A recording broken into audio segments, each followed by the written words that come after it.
I think I've got the time vortex generator machine working again. I'm sending a few things through to test it out before we try heading home ourselves, so if anyone happens to notice a crate full of dirty laundry falling from the sky in May of 2022, please let us know where and how dead we'd be if it was us. Thanks for listening to Vaguely Scientific.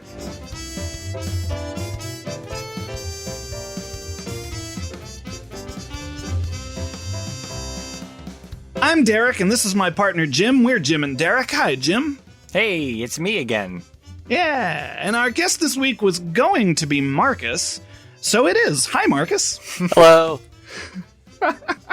Convenient. Welcome back to the show where we answer the most ridiculous audience-submitted questions in a manner that we like to call vaguely scientific. But before we start the show, it's time for Jim's fun science fact of the day. Jim? All right. I like pangolins, so I decided to talk about them. Yay. Pangolin scales are made of keratin, just like our fingernails. And they also do that funny thing where they curl up into a ball to defend themselves, and it's really cute. And also, Sandshrew the Pokemon is based on pangolins. So you get 3 fun science facts all about pangolins. Everybody likes pangolins. They're critically endangered. Also, I think they carry leprosy. I think yes. They carry a lot of things, apparently. I was looking up. I guess that pangolins are also like, what's the word I'm looking for? Adorable? A vector for COVID. So That's that makes sense. Another vaguely SARS-related coronavirus. Oh, boy. Coronaviruses.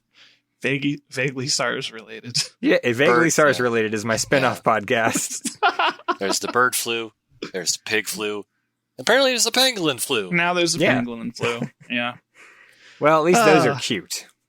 Well, why don't we try to lighten the mood a bit by moving on to our first question?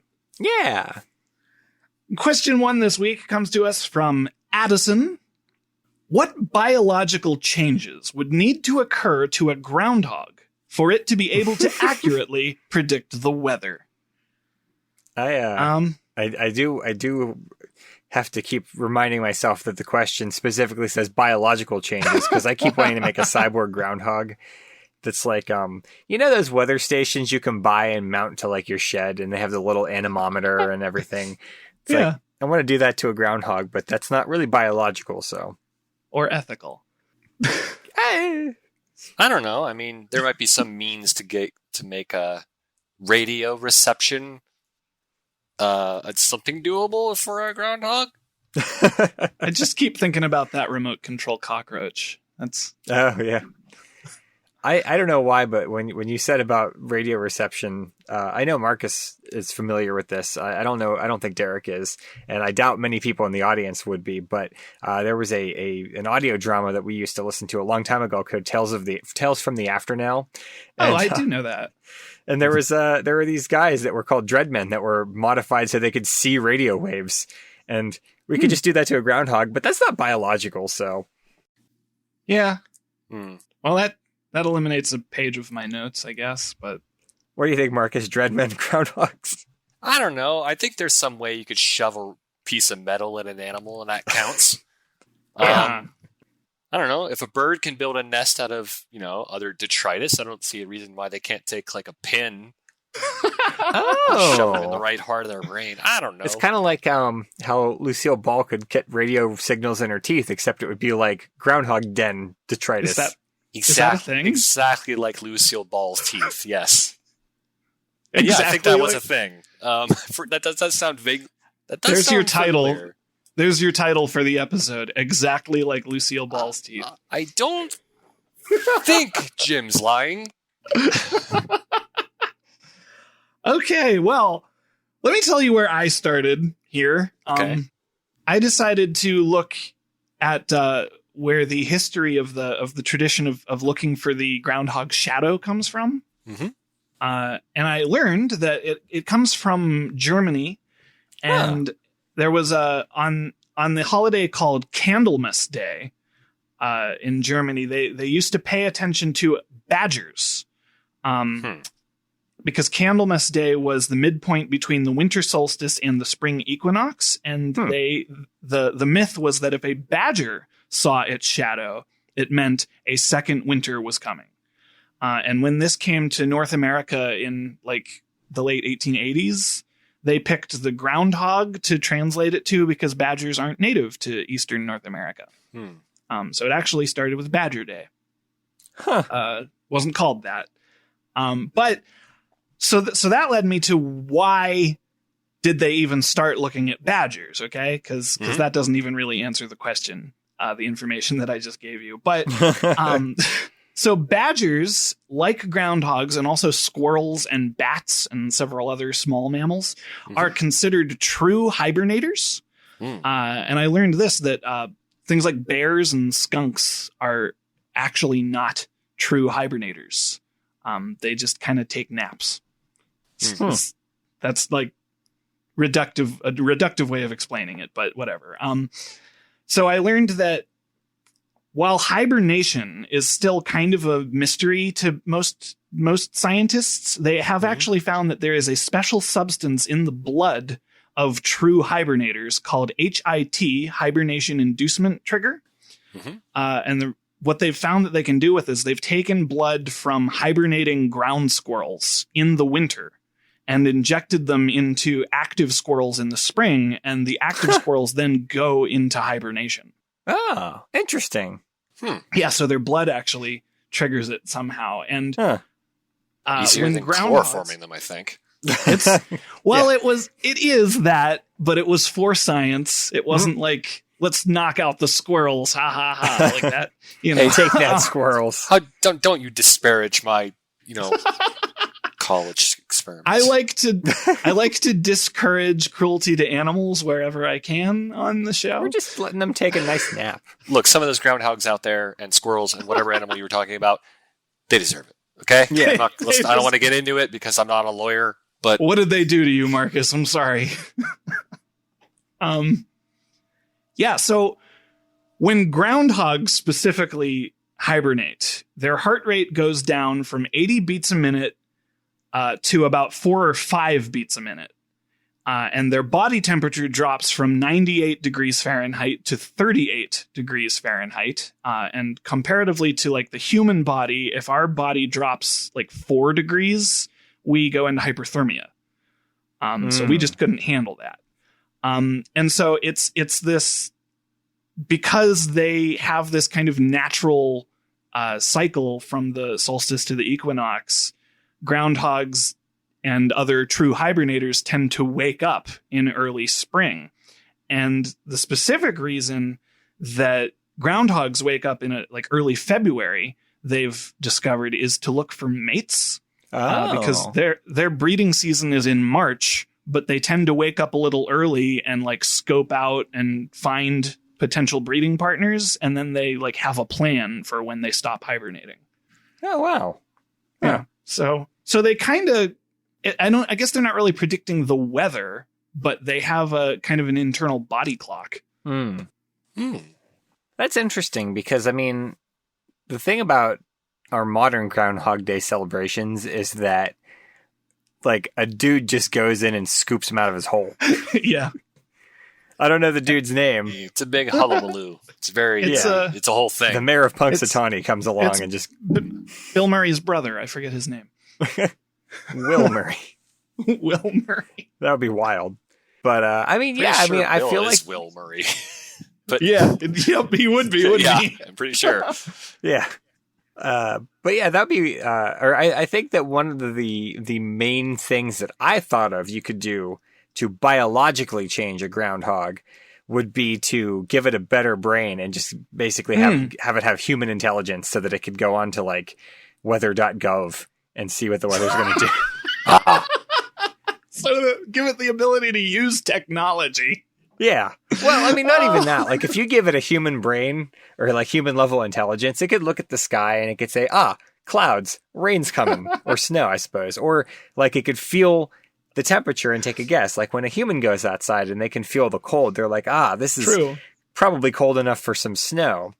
Now, that doesn't exactly address the issue of being able to predict 6 weeks of spring or 6 weeks of winter or whatever. But yeah, just going AccuWeather. That sort of relates to kind of what my answer to this question is. And I have to admit, it's a pretty blunt and simple one, but I think it would be effective. Okay. So the question, what biological change would need to occur to a groundhog for it to be able to predict the weather? Wings. Because then you can just have the bird, you can just have the groundhog just like, fly to the new weather. Just kind of get up there, look at it, come home, you'd be like, it's going to be this, guys. It rained in, let's say, I don't know, Chicago. Yeah. And it's groundhog goes back to Pennsylvania real fast. Can I just say, I love that. That's the answer. There you go. I love that every time Marcus is on, what we determine is that more things should be able to fly. Yeah. Yes. Yeah. Scorpions. Mm-hmm. Sharks. Sharks. Yep. So there's a bunch of other animals that are like kind of in folklore, I guess.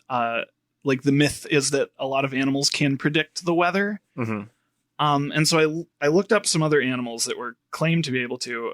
So I learned that a lot of people think that cats and dogs can predict weather that's coming. And the explanation for this seems to be that people assume because cats and dogs have like heightened senses that they can detect like falling atmospheric pressure, and they can hear the rumble and feel the rumble of thunder from like further away than humans can. I also learned that there is a, what do you call it? Like an old wives' tale? Is that the term I'm looking for? Probably, yeah. That if cows decide to lie down in the field, it means that a storm is coming. Oh, I have heard that one. Yeah. I've heard like a sheep will huddle together if it's going to rain or something. Yeah. So I learned the leading theory for the cow thing is that cows tend to lose heat by standing up. And so whenever they sense that the temperature is dropping, they lie down to conserve heat. And this tends to happen, like temperature tends to drop like noticeably right before a rainstorm. Mm-hmm. Yeah, sounds like a correlation, not causation kind of thing. Yeah. No, that makes sense. Yeah. I remember hearing that, like with plants, if it's going to rain, then like plants will turn their leaves a certain direction to like, I forget if it's like to get more water or less water. I don't remember if that one's true or not, but I've heard that one. And I think it'd be interesting just to look up a bunch of like folk tales about weather. Red sky at night, sailors delight. Red sky at morning, sailors take warning. That one, I believe, is actually true, if I remember correctly. I would imagine atmospheric things are happening there that they just didn't understand when that came about. Yeah. Actually, another idea I had for modifying our groundhog from stock is making it very, very sensitive to pressure changes. Or making it very sensitive to Earth's magnetic field, although I don't think that would really help unless we gave it wings so that it could migrate. Well, we already established we need to give it wings. Yeah, that's why I brought it up, because I was like, I don't think this is helpful, but we already established that it could fly. All right. Or growing wings sounds hard. However, maybe groundhogs could take after goblins and just learn how to activate a mortar and have a very gullible friend. All you have to do is shoot them up there, have them look around, see what's going up, and I don't know, hope they land in a lake. I don't know. There's a lot of groundhogs. Oh, you could tie a groundhog to a weather balloon.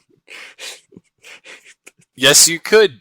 Yes, you could do that. That is a thing that someone could do. I'm going to bring up the ethics again, though. I was just thinking, it's not unethical for the first about 2 or 3 miles of the trip. And then once it rises above that height, then the oxygen is going to start to get kind of low and it's not going to end well for the groundhog. But I mean, pretty sure that whole thing breaks ethics, not just we're not talking about the ethics of the weather balloon itself. We're talking about the ethics of the person tying a groundhog to it. I mean, like I said, the groundhog would survive for some time. I think you've misunderstood where the ethical point in the trolley problem happens. It's not when the thing is hit. It's when you decide. For science. I don't know. I feel like the trolley problem could use a revision or two. Oh, man. Sorry, groundhogs. Yeah. Look, groundhogs are not critically endangered like the pangolin, so you can't make an accurate forecast without breaking a few groundhogs. Yes, we can. The last thing I wanted to mention, and it seems like it's kind of important, is the fact that apparently the official Punxsutawney Phil groundhog numbers, the stats, if you will, Okay. he's only right like 35% of the time. Oh, yeah. So in my brain, I'm like, let's just flip the numbers. Like, he sees his shadow and it's going to get warm. Because, like, if he's wrong to that degree, then you might as well just invert the stat. You're know? saying there's enough of a statistical trend that it is predicting something. They're just reading the results wrong. Yeah, because, like, you'd think if it was just random chance, it'd be closer to 50-50. But, like, it's 35%. I feel like they could just, even if it's not, like, I mean, let's lift up the veil here. It's all nonsense. But if you want to look better, if you just want to look better, then just invert what the meaning is. First, the Loch Ness Monster, now Punxsutawney Phil. Apparently in the fiction of the town, in the fiction of Punxsutawney, apparently they claim he has a 100% success rate. And it is easily verifiable that is not true. Yeah. People are, like, willing to believe that for the fun of it, though. Oh, yeah. Like Roswell. Like Roswell, yeah. Punxsutawney Phil is exactly like Roswell. I've been to Roswell, and it actually kind of is. It's. I actually would believe that. Yeah, it's a town that has built its economy on one supernatural thing that happened, and there are shops dedicated to it. Like, it's like a 1-for-1 thing, except Roswell is a fairly large town. It's like 50,000 people, I think. So, yeah, Punxsutawney's kind of tiny. Yeah. I would be remiss in my duties if I didn't point out that one person from Punxsutawney, Pennsylvania, is AEW wrestler Dr. Britt Baker, DMD. She's from Punxsutawney? Yeah, she's from Punxsutawney, Pennsylvania. Interesting. I saw her once. Yeah. They bill her from Pittsburgh because they're smart, but no, she's like from there. Yeah. Well, with the first question out of the way, I think that means that now it's time for Today in Science History. On May 25th, 1961, President John F. Kennedy formally announced to Congress that we would, by the end of the decade, go to the moon. He said, quote, "I believe that this nation should commit itself to achieving the goal before this decade is out of landing a man on the moon and returning him safely to the Earth." And within 8 years and 1 month, Neil Armstrong became the first man to walk on the moon on July 20th of 1969. Now, a lot of people who are deniers of the moon landing have said it's a little too convenient that JFK said we'd make it there by the end of the 60s, and we just happened to land on the moon at the end of the 60s. It's important to point out that, like, nothing about this was convenient at all. In fact, there's another famous quote from JFK about how we choose to do it because it's hard and not easy. There's that. And people all around the world had already been working on space travel before this, so it's not like we just started from scratch in 61. And we also dedicated tons of national resources specifically to achieving this goal. So we did it. We were victorious. And yeah, that's awesome. One of my favorite parts about sort of tangentially related to this topic, I guess, is the JFK at one point says, "We choose to go to the moon in this decade and do the other things, not because they are easy, but because they are hard."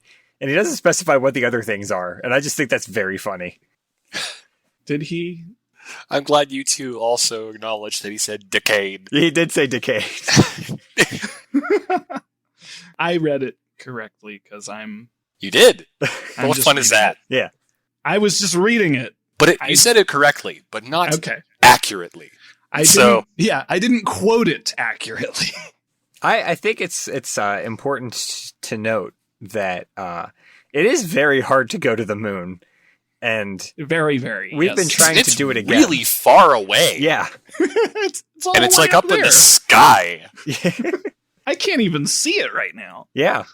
Well, I'm in the house, so I wouldn't be able to see it regardless. But yeah, we've been trying to do it again for like the last 20 years, and we still haven't done that. Like, we're really close now. We've got this Project Artemis thing going, but like, I mean, we haven't done it yet. It's hard. Costs a lot.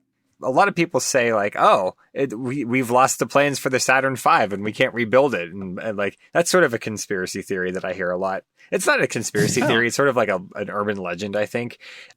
In theory, we could build another Saturn V. Like, we didn't lose the blueprints, but the problem is that in the 60s, there was a way of doing things where if they didn't work, they just did a different thing and they didn't note it on the plan. Fair enough. I read that there were like a lot of custom pieces just stuck in the rocket to make it work. And it wasn't like unsafe. It was just not blueprinted. So it was a weird situation. It's a work in progress. Yeah. You It's don't a get it work in right the progress. first time. Yeah, exactly. Yeah. We sent a man to the moon. What more do you people want? We all want to go to the moon now. I'm okay, actually. I would go to the moon once. I would go to the moon if I didn't have to be contained in a spacesuit the entire time to I thought you were going to live. say if you didn't have to come back. No, I want to come back. In fact, I want to come back so much I don't want to leave. I mean, to be fair, you don't have to be contained in the spacesuit the whole time, but it will be the last thing you do. Right. Well, I did end that with "in order to live." Okay. Yeah, you did, but Oh man. So, well, we have another question this week, great. as it turns out. As I was rifling through our inbox here, I thought we were just going to do the one, but hey, there's another one. So we might as well do it. This is all, of course, a lie. Question number 2 this week comes to us from Justin. We track time using the cycles of the Earth revolving around the sun. What other ways could aliens track time, since they would not have the same cycle to base it off of? They are just all fanatically interested in Earth, and they want to base everything off of the way we do it. Yeah. Right? They've watched our broadcasts, and they decided that even though it doesn't make any sense for them, they just like the 365-day year. And that works for... It's just that easy. Yeah. So here's my first thought, and Mhm. I just think this would be an interesting basis for a civilization. When we used to measure things like, distance-wise, there's that story I'm sure a lot of people know that it was common to use the length of a human being's foot to measure certain amounts of land, and that's why the foot existed. And eventually they needed to standardize that, so it was decided that a foot would be the length of King Henry I's foot. So the story goes. So I was thinking, what if we because when I'm up at 3 a.m. and I'm like still awake, and I'll often like tell people, oh, I'll tell you tomorrow, or I'll take care of something tomorrow. But like technically what I really mean is I'll do it later today after I have slept and then woken up. But like I consider the start of a day to be when I wake up, like my personal day. So I was thinking, what if we based a day on the measurement of how long people were awake, and then it would ultimately become standardized to the length of a day is just whenever the monarch or the ruler or whatever happens to be awake. That is the most abysmal thing I've ever heard in my life. Right? but it makes sense that it would happen. I don't know. I think it makes sense that it would happen if it was a planet that didn't have a day-night cycle. Yeah. I was gonna suggest a situation kind of like that, where like it might be illustrative to come up like different ways a planet could be set up, what stellar criteria they might use. For example, let's say an alien planet is tidally locked to their sun. Yeah. So one side's permanently day, one side's permanently night. So the concept of a year would still be existent because it wouldn't be as easy to count off days, but you could look at the stars surrounding it and realize, oh, we've gone around the sun, after a period of time. But the concept of a day would be completely gone. Yeah, sure. Yeah. So what do? What becomes a normal practical unit of time in that sense? Well, and then you would have to have something to base it off of. Like, it could be, how long does it take for the toaster to finish? Yeah. Right. And you have one toaster amount of time. I don't know if the second was actually based off anything, but it seems like I would guess in any kind of alien situation, something small like that, some arbitrarily small, we just need a thing for a moment, would exist. But I'm thinking the bigger structural ones that are, you kind of can't help but base on some kind of phenomena that's consistent and around you. Curious what those ones might have to be if you don't have the convenience of what a day is. Right. I was thinking it would be difficult to project this onto an alien civilization, but if you had if you knew your year, and I guess you could do the stars. If you knew your year, you could divide it by a certain number of equal parts. For example, we divided ours by the days, but that's based on the rotation of the Earth. But an alien civilization might say, for example, we'll divide this into 100 equal parts. Sure. 100 is a bad example because I'm projecting our base 10 system onto them, but but I think something like that, would maybe work. I mean, ultimately, the second now is based on some frequency of the movement of cesium, but originally... Yeah, we retrofitted that one. We retrofitted that because originally... But they're all based off some rough thing from history. Yeah, it was just base 60... the year taken down to the cycles of the moon, taken down to days, taken down to minutes. Yeah, William the Conqueror was not sitting around counting cesium atoms, let me tell you. Right. That was just, again, to standardize it to something. Yeah. Or maybe some of them would get weirdly complicated by virtue of their sun. When I was thinking of... Because I don't think it's too unreasonable to think that a society could, start fairly primitive and over time learns more about its environment, but the knowledge we haven't thrown away the Gregorian calendar, even though we've all can acknowledge that it's dumb. So, but if you live in, let's say, a solar system that's a binary star. Oh. Yeah. And the whole concept of a day is way more complicated. Yeah. Because there's day, and then there's super day, and then there's dark, and it's all inconsistent, perhaps. It's a huge case of our system isn't really broken, so there's no reason to fix it, but it is arbitrary. Yes. Arbitrary is a big element of it. It's just we needed something before we actually had a good way to devise it. Right. I think it's interesting to think about the tidally locked planet because I'm thinking of a primitive society. I say primitive. I should say more like a medieval society, I guess. Okay. Where they might not, if they lived primarily on the daytime side. And my understanding of tidally locked planets is that you can't live right in the middle of the daytime side, but you can kind of live on the edges. That makes sense. But I'm wondering, until they get really advanced enough to start maybe exploring, would they even be able to find stars? They might be stuck in the daytimey area and not really ever venture to the nighttime side. So it's an interesting thought. Oh, now if their planet has moons, they could track the moon. I was thinking about that because it would influence the growing season of plants and stuff. And it would be a whole months are probably one of the lesser arbitrary parts of our dating system. Oh yeah, the moon kind of it can make it convenient. Yeah, that's the idea of a month almost certainly exists purely because the moon exists. Yeah. Right. Yeah, if we didn't have a moon, I guess we wouldn't even have But then it wouldn't take too much to make things more complicated. What if you have two moons? What if you have two moons? Yeah. And they're one is significantly more farther away than the other, but still prominent? So you have two conflicting month candidates? It's a whole thing. Yeah. Or like if they sync up in a meaningful way, you could be like, yes, well, now both moons are in the sky, so it's like a holiday month or something. I don't know. I learned that, I think maybe Jim might have said this earlier, but if they have some kind of planet, it's interesting to explore this from the perspective of if they didn't have any kind of planet or lunar cycle or solar cycle to base it on, because we're kind of translating where our measurement of time came from and assuming it's just on another planet.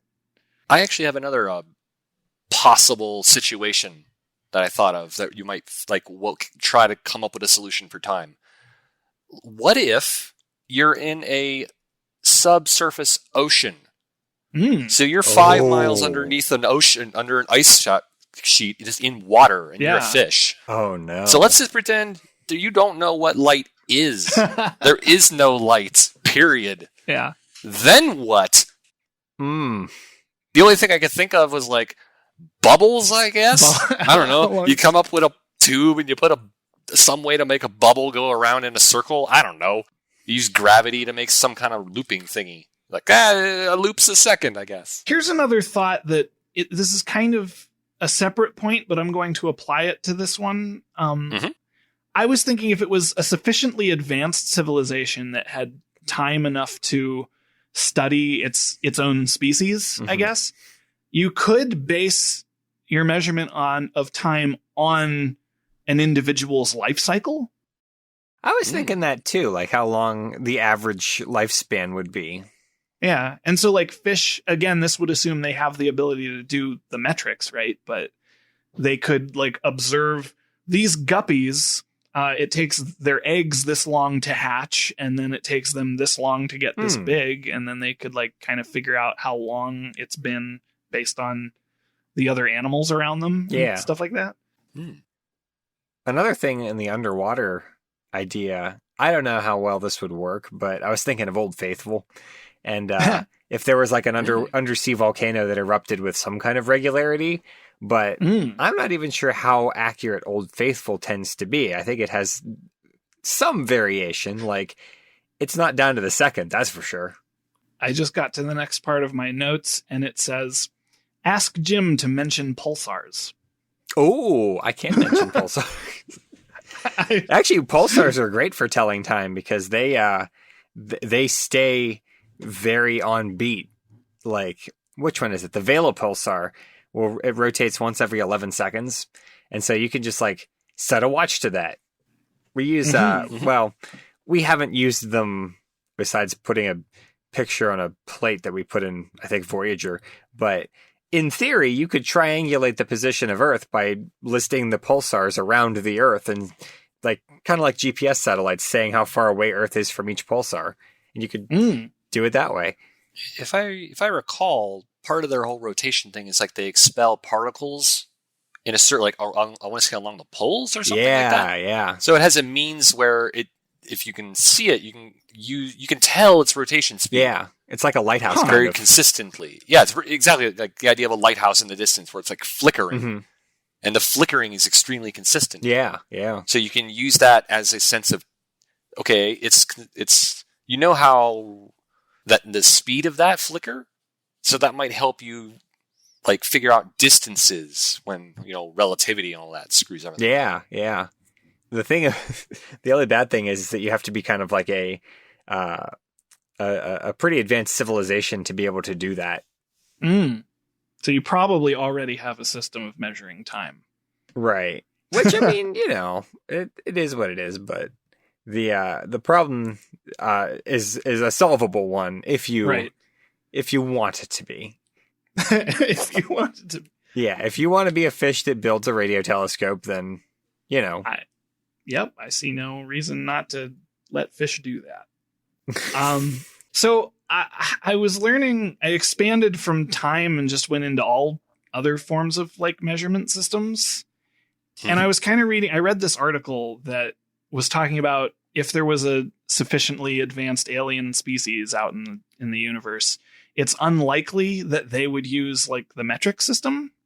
And the reason that like scientists advocate using the metric system is that it's like simpler. It's all base 10. It's all powers of 10, right? So it's easy to do math.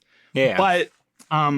But the reason that it started, like a meter was originally defined to be 1/10,000,000th of the distance between the North Pole and the equator, which is specific to Earth. And it's been, again, retrofitted to fit a different standard definition. And a kilogram was originally the weight of a liter of water at the freezing point. But that tended to be too variable. So it's now defined by Legrand K, which is a metal cylinder that is like a standard kilogram, right? Yeah. And so unless, like I said very early on, unless aliens were like really interested in doing things the way Earth does them, they probably wouldn't have come up with these things. But that leads me to kind of an addition to this question that I wanted to pose to both of you.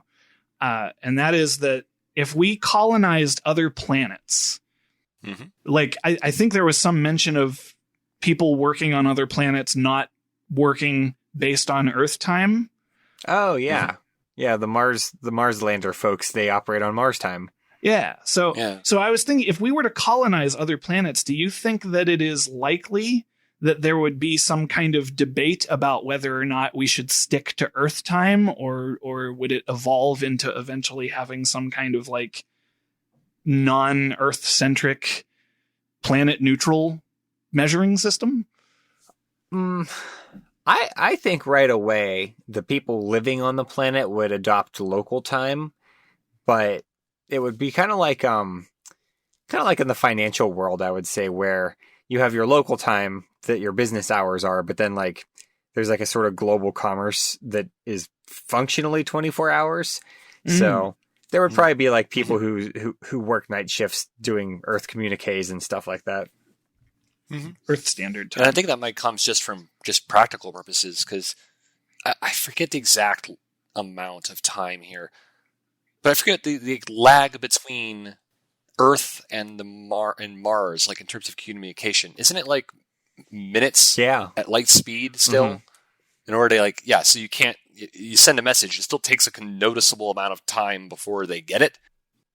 So for all practical purposes, like communication kind of has to be delayed. Ergo, you kind of you might as well go with local time. Right. Okay. Yeah, that makes sense. I always like hearing the stories about, and this is true of all planetary missions, where, you know, by the time you actually know if your mission, if your Mars rover, for example, has landed, it's either already landed or crashed. Like that happened in the past, and you're only finding out about it several minutes later, or, you know, maybe an hour or two later if you're talking about like Jupiter or Saturn. Interesting. And and humans can adapt to time, well, depending on how you look at it, very easily or very badly. Yeah. I remember hearing about an experiment where a woman was basically underground for, I think it was 3 months. Oh, wow. Might have been 6 months. I forget. But like completely separated from time. It was meant to be like an experiment based off like sleep patterns and all that. And I want to say after like 90 days, she came out and thought it was only like 60. Like she was nowhere even close to correct. Wow. They did that on Minefield. Oh, yes, that's what it referenced. Yes, Yeah. That's where I'm thinking of the same story. Okay. I forget the numbers exactly, but I remember it being like coming out of a hole and thinking it's been X number of days. And no, it's like X plus 50. Wow. Like you're nowhere close. They one of the things they did was they gave this guy in Minefield, he locked himself in a room with like no connection to the outside world, and they gave him enough meals that he could have 3 meals a day for the entire week or maybe it was a month. I don't know how long he was in there.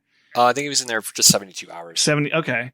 So they gave him like 9 meals then. And he went and he like ate his full first day's worth of meals in like 3 hours or something. Oh, no. Because I'm just making I think numbers. the meal itself, I think it was just Soylent. It was just a gray mug full of it wasn't nutrients. like a dinner, lunch, breakfast thing, but it was like, we gave you enough. If you space it out, it's like the equivalent of eating.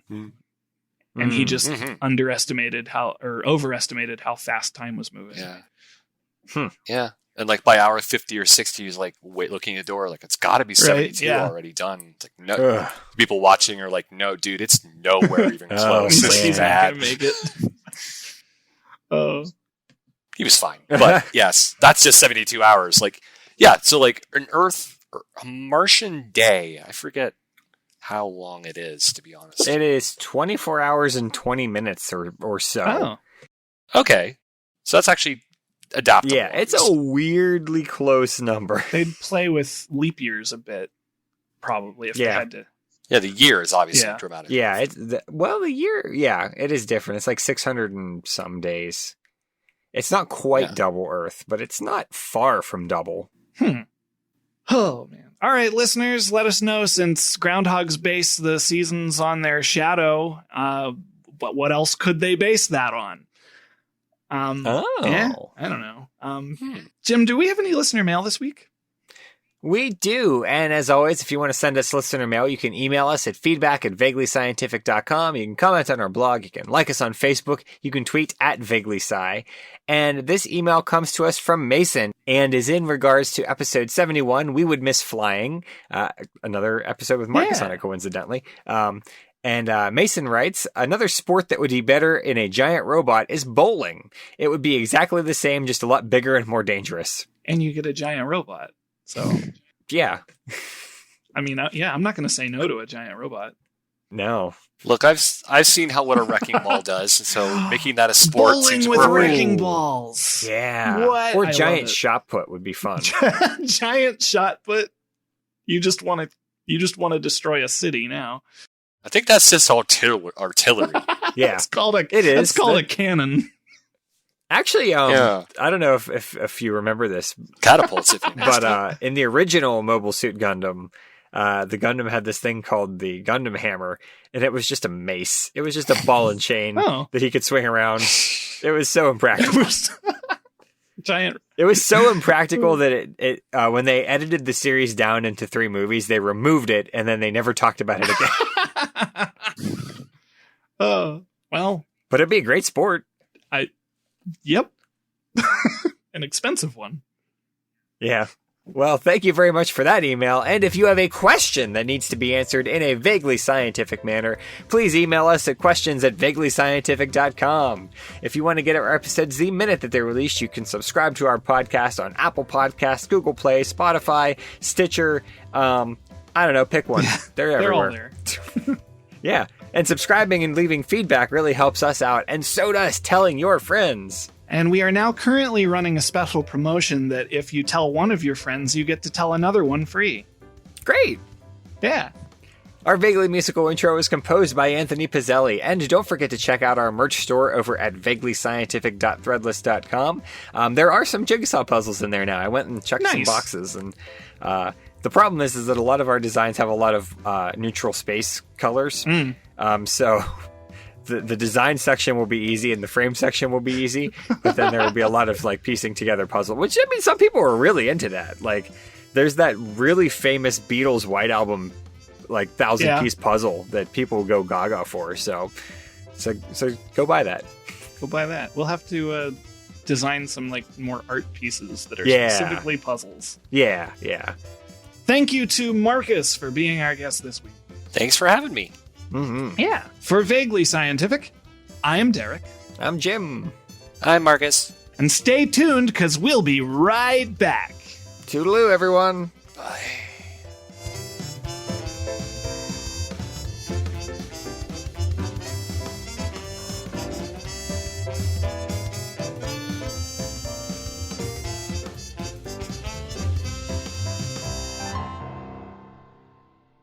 And now they're going to stay tuned for 2 weeks. Yeah. That'll be impressive, because that's not how the internet works.